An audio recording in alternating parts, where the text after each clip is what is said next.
What does the Suez Canal incident, the shipping container shortage, and the possible embargoes we could see in the future all have in common? They show how frail our supply chain is and that it will eventually fail. So let's talk about what's happening right now that shows us the examples as to why the supply chain will eventually fail and why you need to prepare for that eventual failure now.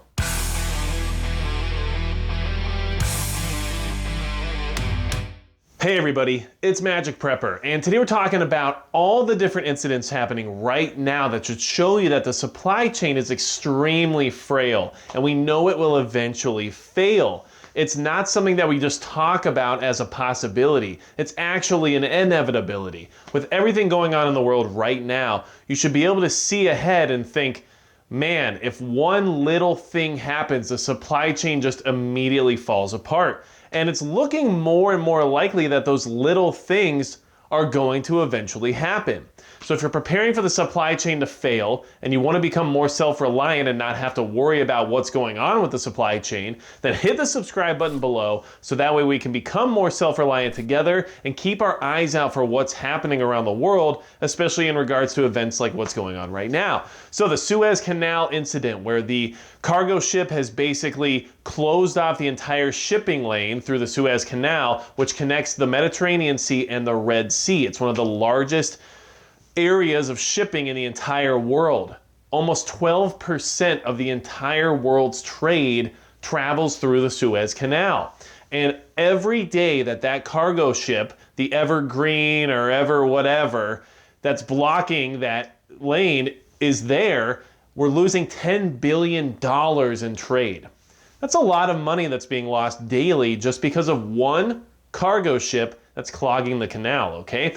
Now, understand the US Navy is en route to assist to supposedly dig the boat out to try to get it out of the way and resume normal trade and shipping through the lane. At the same time, every day, usually 50 ships travel through that canal. So right now, none of them are getting through. And every day, 5.2 million barrels of oil would usually be traveling through the canal. So anything that's usually being pushed through the Suez Canal is suddenly going to become more scarce. So you can expect gas prices to go up and oil to become more expensive, and you can expect other commodities or materials to become harder to get and find ourselves with more shortages here in the near future. Now that's just one incident. Think about this for a quick second. I want you to really think about this scenario as to why you need to be better prepared, okay? A boat is blocking a canal and completely disrupting world trade. World trade. Not like, hey, we're not going to get our mail today because of that boat accident over in the harbor. No, this is legitimately an issue that can't be solved overnight. And every day that that cargo ship is still there, we're losing tons and tons of money in trade. We're losing access to lots and lots of products or materials or things like oil, where suddenly everything becomes an issue, and it compounds because it's not just whatever's on that cargo ship, it's what is on every cargo ship that uses that canal as a passageway. So, moving on from there, because we all know what's going on in the Suez Canal, and it's ridiculous that this is how fragile the whole system is. That one boat getting stuck is the best thing we can deal with right now, as in the sense of it's the only way to get through basically between the Mediterranean Sea and the Red Sea that separates Africa and Asia.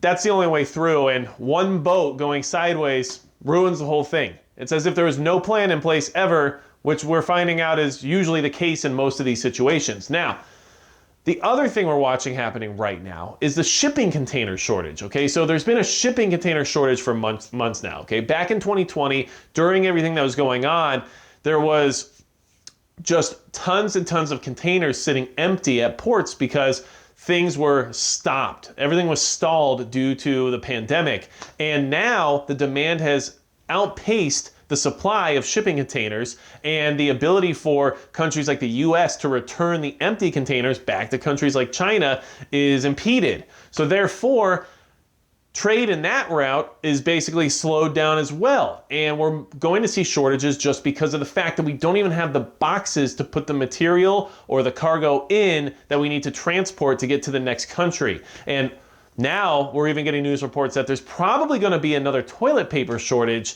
and not even due to the same reasons as last time, which was basically built around panic buying, but it's going to be because of these shipping containers. Because they don't have enough containers to ship everything they need, there's going to be a shortage of wood pulp, which is what you use to make toilet paper. So companies are already coming out and saying, hey, there's probably going to be a global toilet paper shortage once again, but for completely different reasons. And the reasons this time is because the supply chain once again is failing.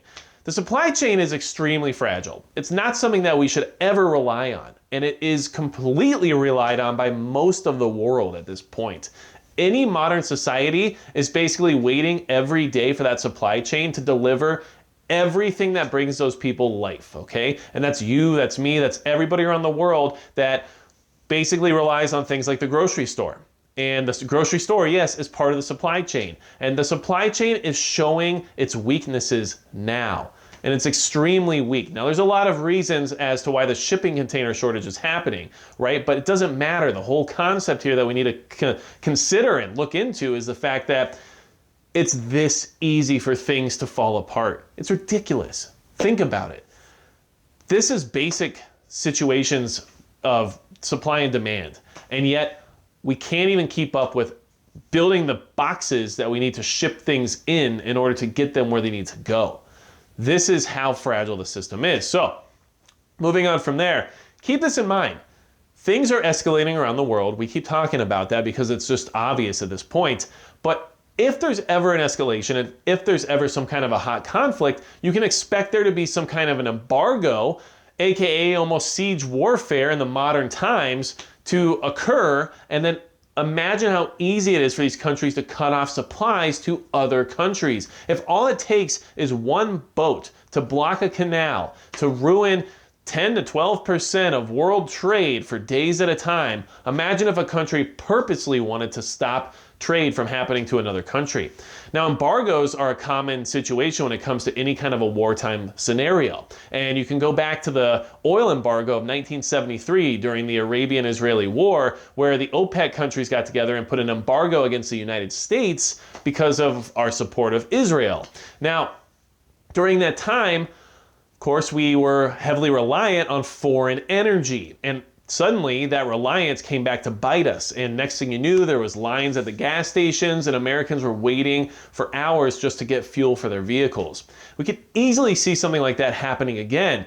Anytime one of these countries wants to pull the trigger on an embargo, we could easily be out of something very fast. And especially when we're talking about the countries we know are likely to have issues with these things, like China. And China is also the reason why there's a huge shortage of shipping containers. I'm not saying they're doing it on purpose, but what I'm saying is that they are one of the largest manufacturers of cargo containers and are not able to keep up at this point due to demand.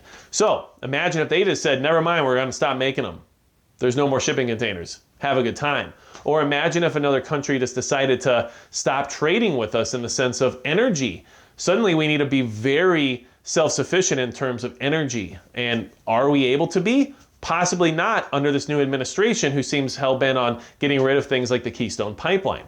So keep that in mind because all of these things could definitely fall apart very easily. They can be man-made in the sense of an embargo. They can be an accident in the sense of what's happening in the Suez Canal. And they can also just be a product of business, supply and demand that just happens to happen due to different ramifications of what occurred during the crisis last year.